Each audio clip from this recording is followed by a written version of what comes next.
Aqui é o seu resumo rápido sobre a ética aplicada à NR33, a norma de segurança para ambientes confinados. Vamos mergulhar nos bastidores da mente de um técnico em segurança do trabalho, o profissional que vive sob pressão constante para equilibrar o lucro das empresas com a missão inegociável de manter os trabalhadores vivos. Como sobreviver a esse dilema na prática? Primeiro, entendendo o triângulo de responsabilidades.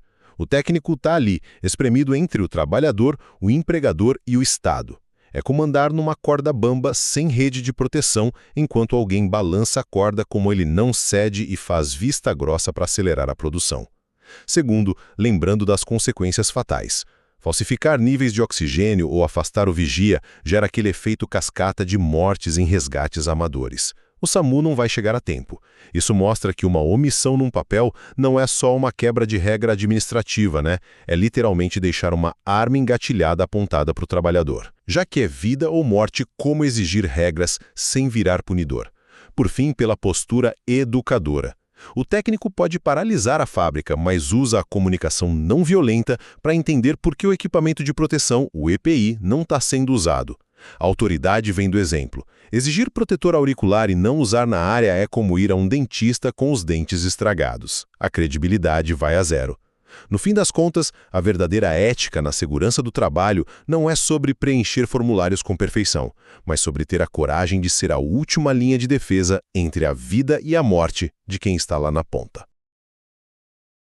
Bem-vindos ao debate. Imagina só você descer num punk industrial escuro, tipo, sabendo que um errinho de cálculo na medição de oxigênio ali pode te matar em uns 3 minutos? Nossa, sim.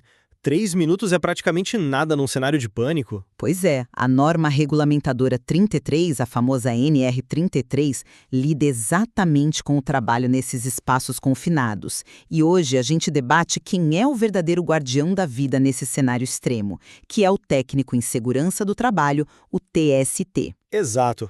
E a questão central que a gente quer analisar hoje é o que fundamenta a ética desse profissional. Isso mesmo. Bom, do meu lado, a minha posição é que a ética do TST tem que ser a intransigência técnica absoluta e a matemática exata das regras.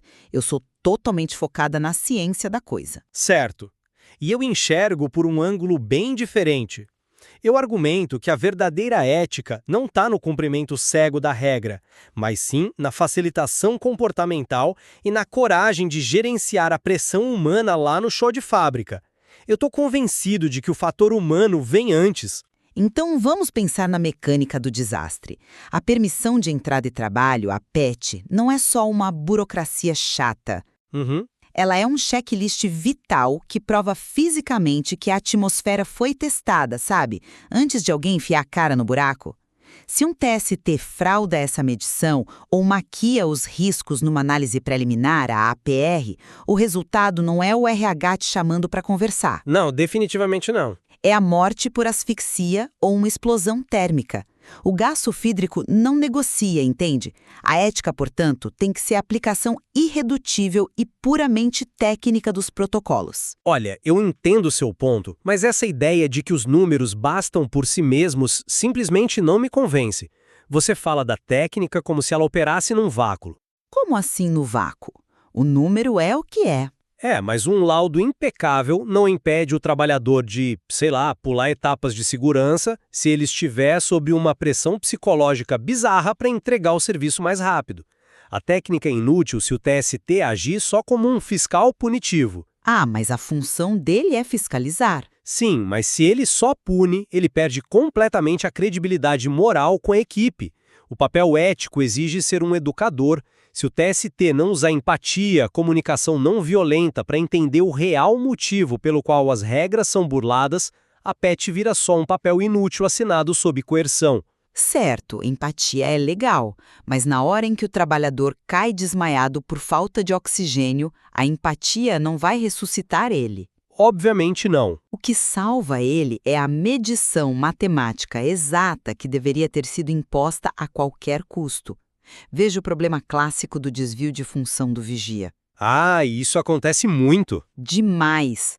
O cara que deveria ficar do lado de fora monitorando a entrada sai para buscar uma ferramenta porque a chefia exigiu rapidez, ou quando a empresa libera o trabalho sem um plano de resgate real. Falando tipo, se der errado, liga pro SAMU. Exatamente, ignorando totalmente que o dano cerebral ocorre em poucos minutos.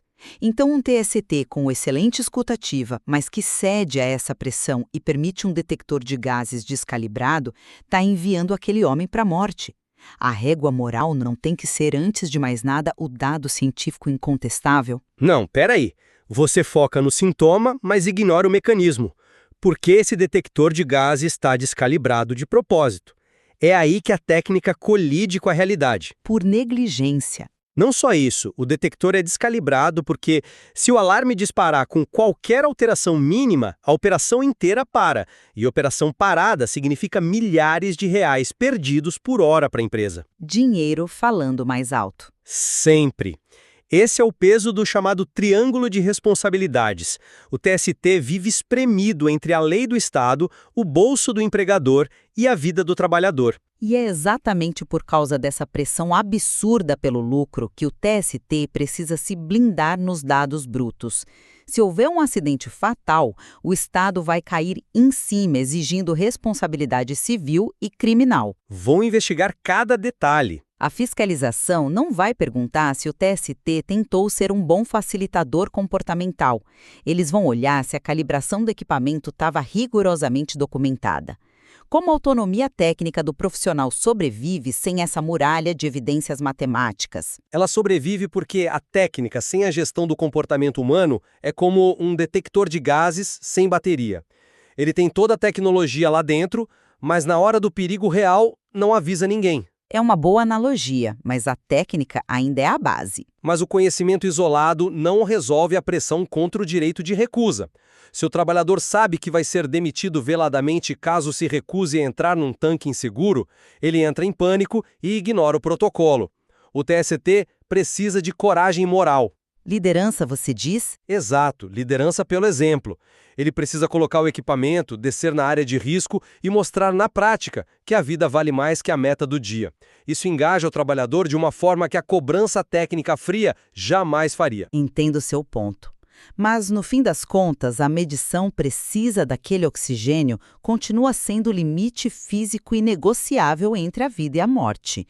Eu continuo achando que o rigor científico é a última barreira de proteção do trabalhador quando as intenções falham. E eu sustento que a gente só garante que essa medição ocorra e seja respeitada de verdade se o TST souber mediar a pressão por produtividade e as falhas humanas de quem realmente desce naquele espaço. O fundo de um espaço confinado é um ambiente brutal e implacável. Analisar essas duas dinâmicas nos mostra que a aplicação da NR33 é um campo minado de decisões muito complexas. Sem dúvida. Há ainda muitas camadas a serem exploradas sobre as forças que operam antes mesmo de um trabalhador colocar os pés numa área de risco. Fica a reflexão para quem está nos ouvindo.